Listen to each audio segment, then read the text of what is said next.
لله الذي أنزل السكينة على قلوب المؤمنين والصلاة والسلام على سيدنا ومولانا الرسول الأمين حبيبنا محمد وعلى آله وصحبه أجمعين والتابعين ومن تبعهم بإحسان إلى يوم الدين وعلينا معهم برحمتك يا أرحم الراحمين. رب اشرح لي صدري ويسر لي أمري واحلل عقدة من لساني يفقهوا قولي وافتح لي عليم. Alhamdulillah, segala syukur kehadirat Allah Subhanahu wa taala yang telah mengumpulkan kita pada malam hari ini dalam perkumpulan yang dijadikan oleh Allah Subhanahu wa taala sebagai bintang-bintang bagi penghuni langit di saat melihat daripada permukaan bumi, dan yang telah dijadikan oleh Allah Subhanahu wa taala perkumpulan yang dibanggakan di hadapan para malaikat-malaikat, perkumpulan yang mana dikatakan oleh Nabi sallallahu alaihi wasallam raudhatun min riyadil jannah. Maka kita harapkan dengan pembacaan Maulid Nabi Muhammad, dengan perkumpulan yang penuh dengan salawat kepada Nabi kita Muhammad sallallahu alaihi wasallam, Allah angkat derajat kita semua. Allah jadikan kita sebagai umat Nabi Muhammad yang mendapatkan syafaatnya kelak. Allah jadikan kita sebagai orang-orang yang mendapatkan ampunan daripada dosa-dosa kita di dunia dan di akhirat. Dan juga Allah jadikan kita sebagai hamba-hamba yang telah mendapatkan daripada pertolongan baginda besar Muhammad serta berkumpul langsung dengan Rasul sallallahu alaihi wasallam. Amin amin ya rabbal alamin. Hadirin hadirat yang dirahmati oleh Allah Subhanahu wa taala, alhamdulillah. Ya, tadi katanya Sofyan udah ngomong, benar enggak? Hah? Benar kan ya? Apa baru mau ngomong? Ya gitu dong. Ya, masyaallah. Sengaja duduk ya di sini. Ya, masya Allah, alhamdulillah hadir bersama kita para asatidz yang senantiasa yang meluangkan waktu mereka untuk membimbing kita semua di sini, insyaallah dalam jalan-jalan yang diridhai oleh Nabi Muhammad sallallahu alaihi wasallam. Amin ya rabbal alamin. Ustaz Sofyan, Ustaz Ibrahim, Ustaz Iwan, masya Allah, Ustaz Taufik dan juga para asatidz lainnya yang ada jazakumullah khairan jazaa atas setiap bimbingan dan juga nasihat, dan juga daripada bagaimana kita lebih dekat lagi kepada baginda besar Muhammad sallallahu alaihi wasallam. Hadirin hadirat yang dirahmati oleh Allah Subhanahu wa taala, ini adalah waktu-waktu yang Allah jadikan sebagai waktu ampunannya. Dikatakan dalam riwayat, Allah menetapkan setiap harinya daripada bulan Rajab orang-orang yang terbebas daripada siksaan api neraka. Jadi mendapatkan stempel khusus, orang ini bara'ah minan nar, tidak akan tercicipi api neraka. Allah Ta'ala minhum, semoga kita dijadikan golongan orang-orang tersebut yang mendapatkan sebagai stempel kelak tidak terkena sedikit pun daripada api neraka. Dan juga disebut dengan syahrul istighfar, dan disebutkan sebagai syahrullah, dan di dalamnya terdapat peristiwa Isra dan Mi'raj. Jadi banyak sekali keistimewaan di bulan Rajab. Jangan sampai kita mendengarkan. Jadi kalau udah masuk ke zaman-zaman sekarang ini, kita mengenal ustadz banyak, tapi yang jadi ustadz-ustadzan juga banyak. Datang Syahrul Rajab, ayo puasa, ayo banyak istighfar, setiap ininya dapat begini, setiap ininya dapat begitu. Yang tadinya nggak semangat jadi semangat. Ada lagi. Ya, jangan dengerin. Kalau ada yang menghimbau terlalu berlebihan, masa amalan dikit dapatnya banyak. Emang yang ngasih hadiah siapa? Yang punya segala-galanya siapa? Dia Allah. Allah, masa dia komplain? Dia amal sedikit dapatnya banyak, dia kok komplain seakan-akan dia lebih hebat dari Allah Subhanahu wa Ta'ala. Di saat hadis yang disabdakan itu dibawa oleh ulama, dan hadis itu walaupun disebut hadis yang dhaif, bukan hadisnya, tetapi orang yang membawa hadisnya memiliki kerendahan. Bahkan mungkin di seluruh hadis yang ada, kalau mau dikorek aibnya, setiap orang pasti ada aibnya. Nggak ada yang suci seperti Nabi Muhammad, cuma nggak ketahuan aja. Nah, ini kebetulan orang yang membawa hadis kebetulan ketahuan pernah berbuat daripada kebohongan, akhirnya hadisnya dinyatakan sebagai hadis yang dhaif. Bukan berarti hadis itu bukan datang dari Nabi Muhammad, ada kemungkinan datang dari Nabi Muhammad, selagi mana tidak keluar dari syariat. Kecuali hadis dhaif tapi keluar syariat, berarti menjadi hadis yang palsu. Ini nggak usah diikuti. Hadis dhaif tapi tidak keluar syariat. Barang siapa yang puasa di bulan Rajab, maka dia mendapatkan ampunan Allah selama 1 tahun yang lampau. Enak banget sih, cuma puasa sekali dapat ampunan dosa. Jadi orang berbuat dosa aja terus. Urusan apa ini? Biarin aja orang puasa dapat ampunan. Kenapa enggak? Ya, orang dalam 1 malam aja di bulan suci Ramadan yang disebut dengan Lailatul Qadar, apa yang didapatkan? Lebih afdal daripada 1000 bulan. Mampu gak? Ya mampu lah bagi Allah. Kalau bisa memberikan untuk malam Lailatul Qadar, kenapa tidak bisa memberikan malam-malam yang lainnya seperti malam Lailatul Qadar? Ya, jadi kalau ada himbauan dan di situ disebutkan nama Nabi Muhammad SAW, ikuti selagi mana tidak keluar dari jalur syariat Islam. Pernah terjadi suatu saat hadis mengatakan barang siapa yang memotong kuku di hari Rabu, ya, hadis ini dhaif. Barang siapa yang memotong kuku di hari Rabu, maka orang itu akan mudah terkena penyakit belang atau baros, ya, seperti belang yang warna kulit itu berubah jadi putih sebagian dan hitam sebagian. Penyakit disebut dengan penyakit baros. Satu ulama alim, soleh, mengatakan bahwa ini hadis dhaif, nggak usah diamalin. Dia tetap potong kuku di hari Rabu. Tiba-tiba beberapa waktu selanjutnya terkena penyakit baros. Kaget dia, belang-belang badannya di saat dia pernah memotong kuku di hari Rabu. Malam harinya dia bermimpi Nabi Muhammad SAW. Orang soleh bisa mimpi Nabi Muhammad, enak. Ya, dia pun ya menghadap ke Nabi, ya Rasulullah, kena baros.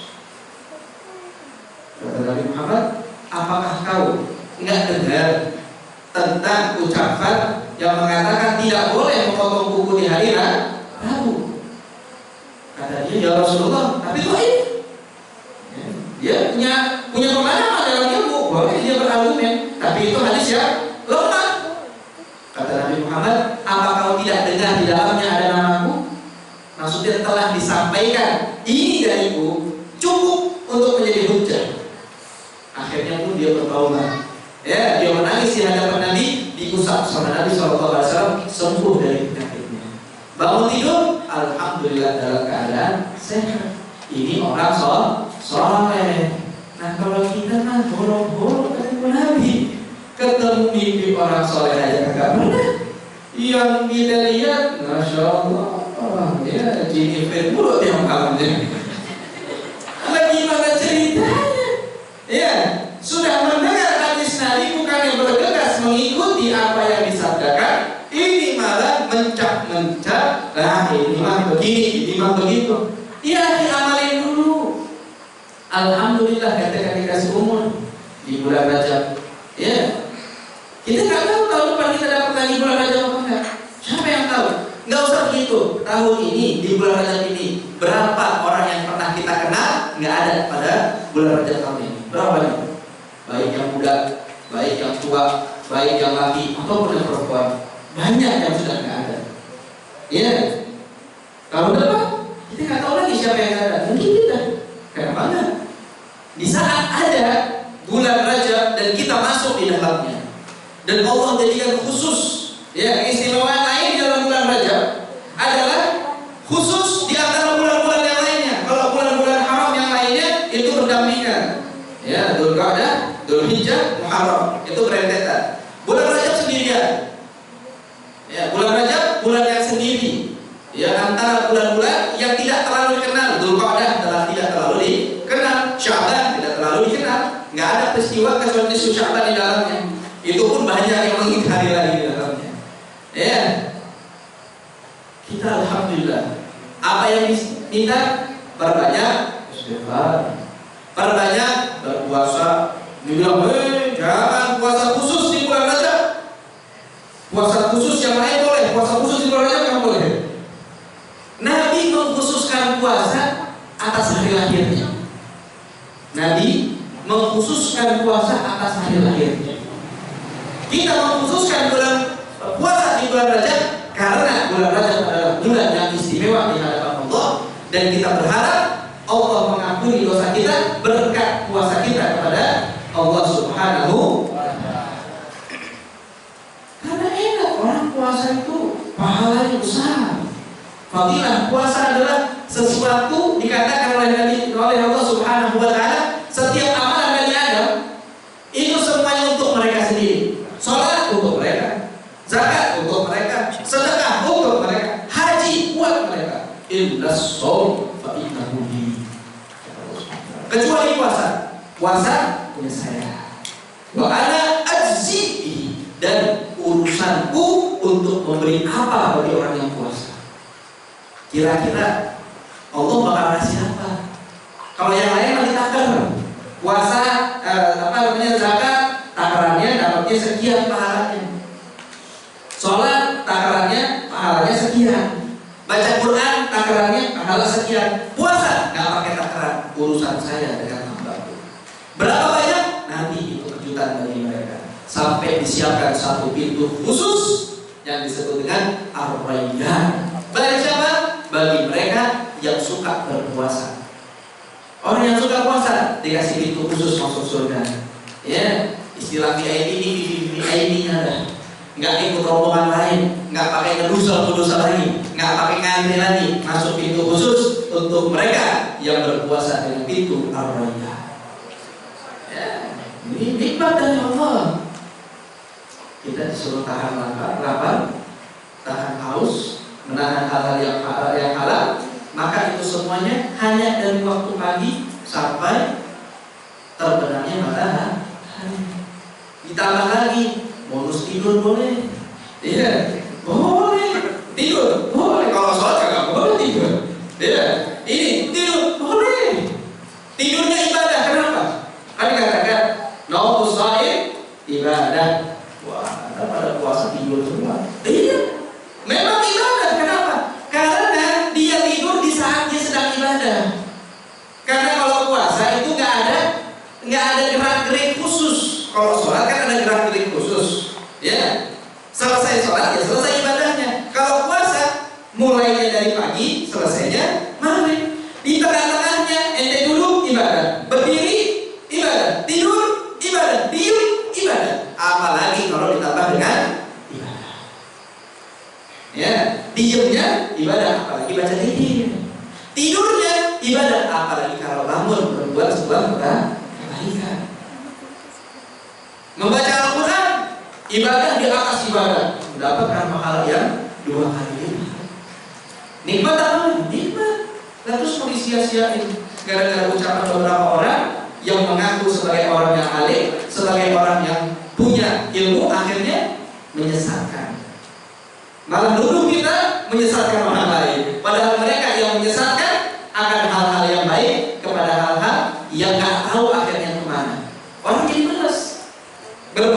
suatu amalan tapi banyak syaratnya, males kan? Males lah. Ya, datang kondangan misalnya nih, makanan masya Allah dari ikan sampai kontak ada di situ misalnya. Ya, segala macam nasi ada di dalamnya. Boleh makan semaunya, tapi pakai syarat. Kalau makan nasi syaratnya cuma 2 suap misalnya. Kalau ngambil ikan cuma boleh 1 potong. Kalau mendingan nggak usah semua katanya, ribet amat. Ya, ribet. Mau makan harus begini dulu, harus begitu, harus syaratnya banyak banget. Akhirnya apa? Nggak jadi dia makan. Ribet, walaupun gratis tapi ribet. Tapi di saat amalan pahalanya banyak. Cuma begini doang. Yang penting jaga, jangan berbuat dosa. Yang penting jaga, jangan berbuat sesuatu yang diharamkan. Selesai, dapat semuanya.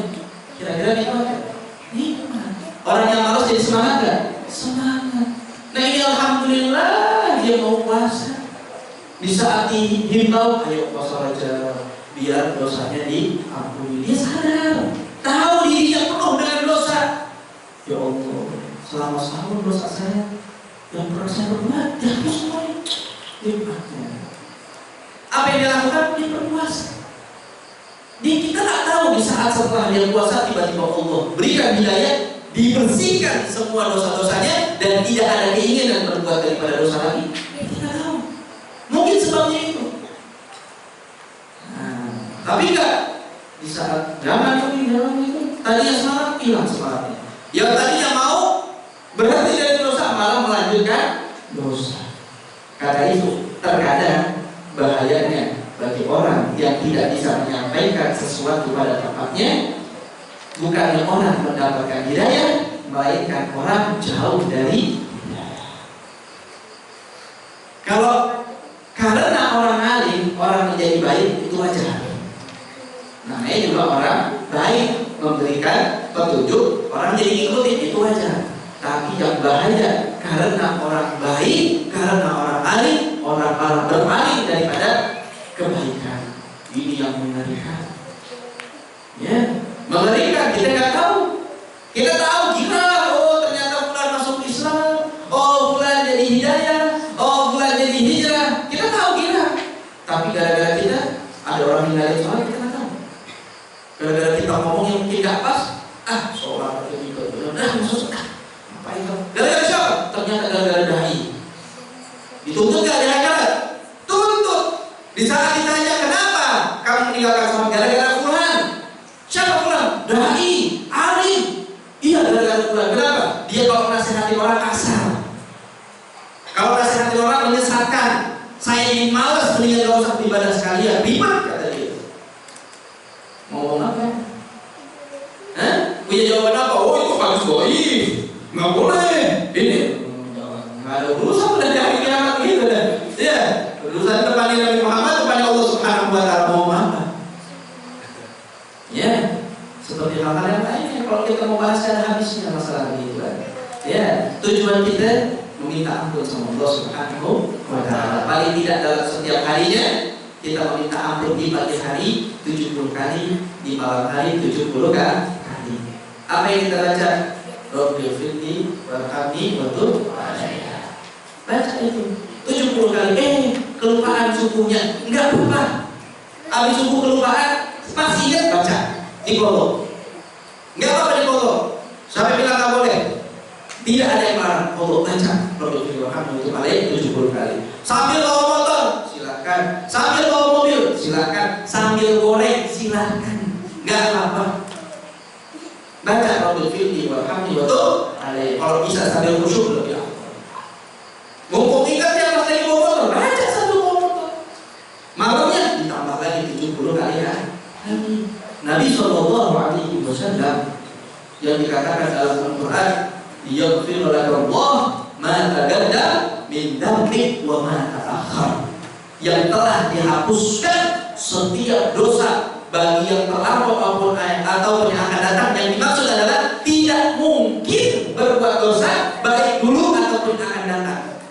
Bagi Nabi Muhammad itu dikatakan dalam hadis sahihnya, wallahi demi Allah kata Nabi SAW, ini la astaghfirullah fil yaumi 70 marrah. marrah.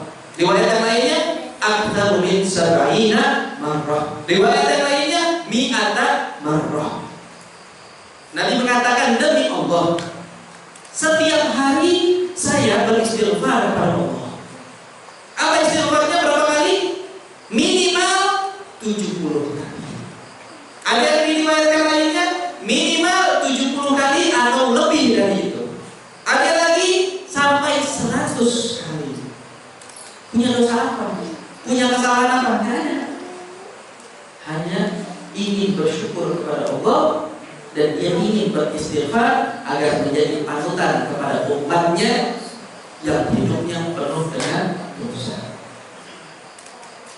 Dalam hadis yang lainnya bahkan dikatakan, jika seorang pembantu, ya, seorang pembantu, berarti apa? Orang yang membantu ini, dia baik di rumah tangga dan lain sebagainya, berbuat dengan kesalahan yang sama 70 kali, maafkan dia. Ini untuk orang-orang lain. Kita punya teman, kita punya orang yang membantu kita, salah 70 kali dengan salah yang sama tadi.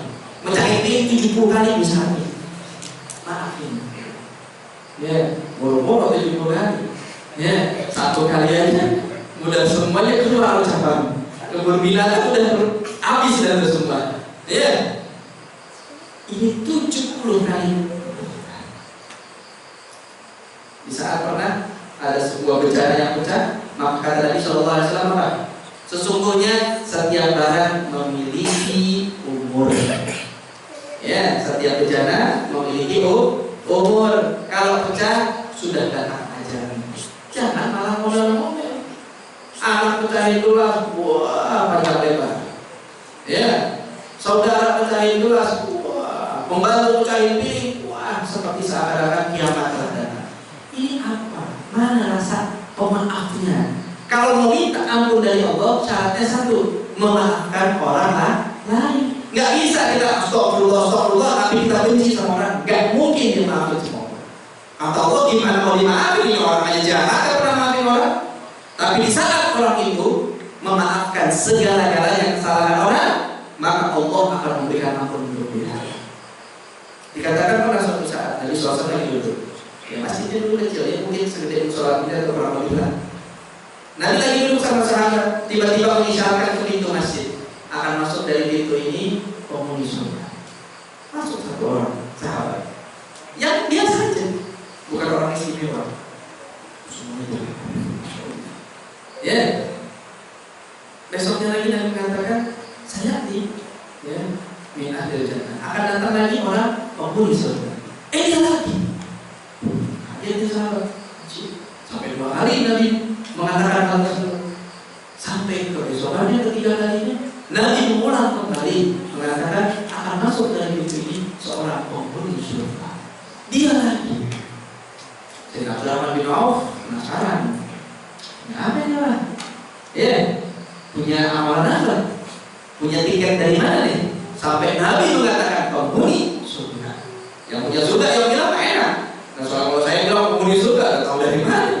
Saya kagak punya tiket surga, gimana mau bilang penghuni surga? Kalau Nabi yang punya surga, bebas. Ya, tiket di tangan dia, kunci di tangan dia. Bebas dia mau mengatakan siapa penghuni surga. Ya Rasulullah, adini, izinkan aku cari tahu sebabnya apa. Silahkan. Nah, padahal tahu. Nggak mungkin Nabi bilang dia penghuni surga kecuali Nabi tahu. Tapi Nabi nggak mau ceritain. Ayo coba cari tahu sendiri. Dia cari tahu. Ya, dia ngomong sama si orang tersebut, bulan, saya mau izin dong, mau nginep di rumah kamu. Ada urusan masalah di rumah. Nggak ada apa-apa, nggak ada masalah di rumahnya. Cuman karena cari alasan dia bisa nginep di rumahnya. Boleh nggak? Oh iya boleh, silahkan. Apa? Ini hari pertama. Dia nggak tidur malam hari, nungguin kayak lihat orang ngapain malam-malam. Dia tidur. Yang orang yang dibilang penghuni surga tidur dia biasa. Bangun sedikit sebelum subuh, sholat beberapa rakaat, subuh sholat berjamaah subuh sholat berjamaah dengan Nabi SAW seperti biasa. Nggak sahur, nggak puasa, siangnya kerja, nggak ada amalan-amalan istimewa, nggak ada tangisan-tangisan yang dia kira ada. esok hari. Dan biasa sama seperti yang lainnya. Bahkan mungkin Abdurrahman bin Auf lebih dari itu mungkin amalannya. Hari ketiga sama aja. Enggak ada amalan yang istimewa. Kuatnya Abdurrahman bin Auf ini nggak bisa kalau begini. Kecuali tanya langsung ke orang. Ya, punya apa ini? Ya, amalan nggak ada yang istimewa. Punya apa? Di sampai ini pulang. Ini benar ya. Saya nggak ada masalah di rumah. Jadi dari awal minta maaf saya ini bohong. Iya, saya nggak ada masalah sama keluarga, nggak ada apa-apa. Terus kenapa? Saya cuma penasaran. Nabi mengatakan kalau kamu adalah penghuni surga. Ini kamu punya amalan apa? Dia sendiri nggak terlalu menghiraukan amalan tersebut. Kata dia, mungkin saya setiap malam sebelum tidur, ya, saya memaafkan seluruh kesalahan orang siapapun juga, baik yang saya kenal ataupun saya tidak kenal, baik yang sengaja ataupun tidak sengaja. Seakan-akan itu semua sudah tidak ada. Hari esoknya semua yang pernah berbuat salah seakan-akan saya lupakan semuanya. Saya tidak pernah ingat dan saya tidak pernah tahu lagi kesalahan tersebut. Tidur dalam keadaan hati yang tenang, lapang dada, memaafkan semua. Sampai Nabi Muhammad Rasulullah, dia nggak ada apa istimewa. Tahu, emang nggak ada yang istimewa. Terlihat dengan mata, tapi punya hati yang istimewa. Memaafkan siapapun yang berbuat salah kepada dirinya. Allah akan mengatakan kepada seorang hamba di saat orang itu memiliki rasa kasih sayang, memiliki rasa maaf yang besar, Allah mengatakan, akulah yang lebih hebat daripada hambaku, karena itu aku akan memberikan ampunan untuk orang tersebut. Innallaha yughar, sungguhnya Allah akbar min yughar abdihi. Allah Subhanahu wa taala ini punya rasa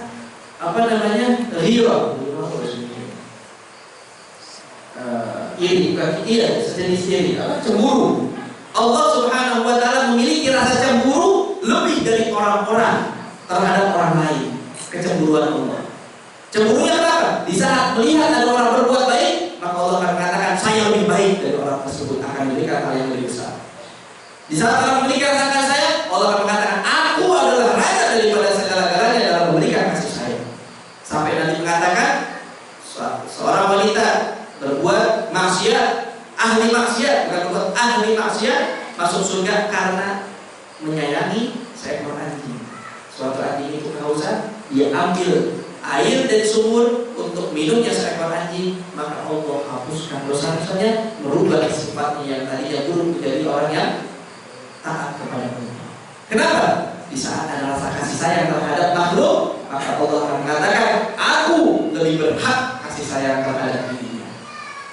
Tapi ada lagi orang biasa masuk neraka gara-gara kucing. Kenapa? Dia biar kucing gak kasih makan, gak diurusin sampai mati itu kucingnya.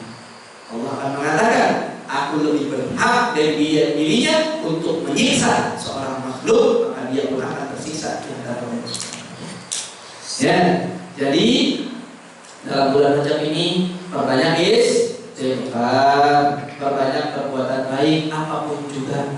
Bulan yang haram dikatakan oleh Allah Subhanahu wa taala, la tadlimuna anfusakum, jangan kau menzalimi diri kalian. Apa itu zalim? Adalah berbuat sebuah perbuatan yang salah pada tempatnya.